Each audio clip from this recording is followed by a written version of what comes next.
Hey everybody, how you doing? This is Stephen Gibson with the Saviors Net.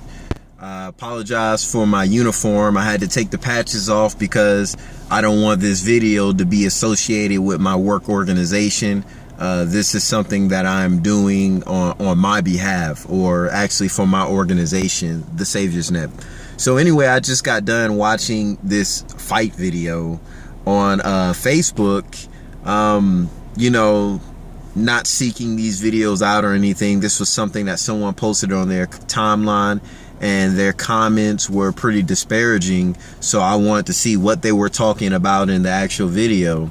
And basically, to keep a long story short, it seemed like there was a group of kids, a bunch of them, probably 50 or 60 of them. They were in some type of fast food restaurant, cafeteria, something, I couldn't tell. But this girl literally got jumped by, looked to be about 4 or 5 other girls. And I mean, they were unrestricted on her. I mean, they were punching, kicking, pulling her hair, doing everything. This girl had no chance, and people were just standing by. It looked like towards the end of the video, an older person came to try to step in, and even he wasn't able to do too much because another girl still kept kicking at her. But the point I want to make is, what are we teaching our kids? There's a difference between self-defense and allowing someone to try to essentially cause bodily harm to someone to the point that they could die. I mean, this girl could have very well died, and really, are we teaching our kids to defend themselves, or are we teaching our kids to not take any crap from anyone? To, if somebody says something or does something that you don't like, that you get another group of your friends and you jump them? Because people just don't come up with this stuff on their own. You see, you may not tell your kids that it's okay to jump someone, but if you're not actively taking a role and counseling them and talking to them and making sure this isn't a mentality that they have, then it doesn't matter what you're not telling them.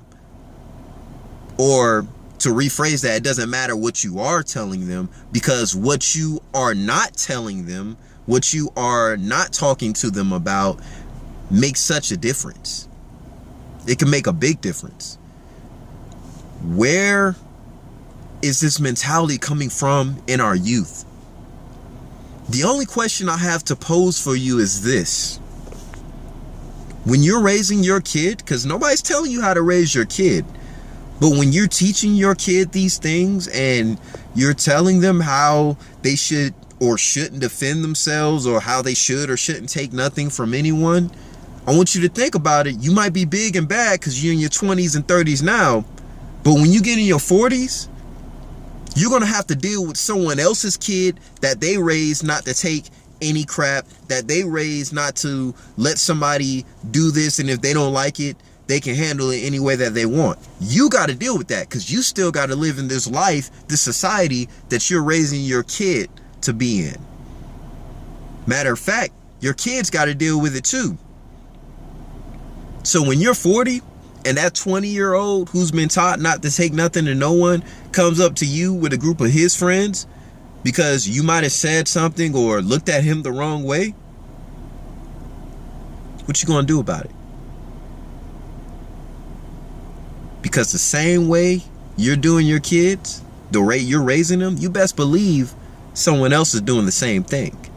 Now we say, I can't control the actions of others or how they raise their kids, but that's where being a community comes into place.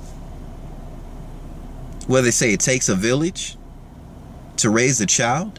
We talk about the black community or the community that we live in, but nobody's taking the time as a community to approach these issues and to talk about these things and to counsel others who may not know better how to approach these situations. Because if the Lord blesses you to live for a while, you're going to have to deal with all these kids when you get older. And trust me, when you 40, 50, you ain't going to be trying to fight 6 or 7 dudes. especially if they're in their 20s. That's just the reality of it. So think about your future for a second. Don't just think about turning your kid or teaching your child how not to be punked. Think about the world you want them to live in and the world that you want to live in. Just food for thought, something to think about. Stephen Gibson with the Savior's Net. Y'all be blessed.